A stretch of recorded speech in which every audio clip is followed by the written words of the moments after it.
হার ভুঁয়ে ঘাস কত হে আর লোকের ভুঁয়ে কত ফসল উপজিছে হে আর তিনটা বেটা থেকে সালার বেটা সালারা ভুঁয়ে আসেন আর কত ঘাস টাছে কি করে খাবো। সালার বেটা সালারাকে বাড়ি যা দিব একই হ্যান্ড থেকে চোদন দে কথা, তারপরে দেখা যাবে লোকের ভুঁয়ে ফসল কত আর হার ভুঁয়ে সালা লিচার ঘাস। সালার বেটা না তোরা কেমন বাচ্চা শুইতে শুইতে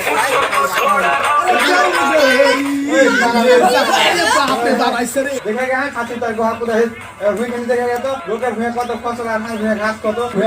আমি এখন মুখ হাত ধুয়ে একটু আরাম করছি, তোর ঘরে ঘরে ভুঁয়ে যা বুঝলি।